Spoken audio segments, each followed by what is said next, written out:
পাবনার ঈশ্বরদীতে বিএনপি ও জামায়াতের নেতাকর্মীদের মধ্যে সংঘর্ষের ঘটনায় এক যুবককে অস্ত্র হাতে গুলিবর্ষণ করতে দেখা যায়। গুলিবর্ষণের একটি ছবি সামাজিক যোগাযোগ মাধ্যমে ছড়িয়ে পড়লে মুহূর্তেই ভাইরাল হয়। বিএনপি ও জামায়াত দুই দলের নেতাকর্মীরা অস্ত্র হাতে পোস্ট করে তাদের সন্ত্রাসী আখ্যা দিয়ে নানা মতামত লিখছেন। বৃহস্পতিবার বিকেলে ৫টার দিকে উপজেলার প্রত্যন্ত গ্রামে চরখড়গড়ি যোগীর মোড়ে এ সংঘর্ষ ঘটে। বিএনপির নেতাকর্মীরা এই যুবককে জামায়াত শিবির কর্মী দাবি করলেও জামায়াত ইসলাম নেতাকর্মীদের দাবি এই যুবক বিএনপির কর্মী।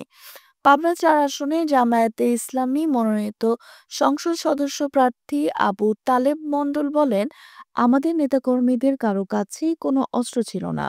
আমরা অস্ত্রের রাজনীতি করি না। আমাদের ওপর বিএনপি সন্ত্রাসীরা অতর্কিত হামলা চালিয়ে অর্ধশতাধিক নেতাকর্মীকে আহত করেছে। তাদের মধ্যে বেশ গুরুতর আহত কয়েকজন রাজশাহী মেডিকেল কলেজ হাসপাতালে পাঠানো হয়েছে।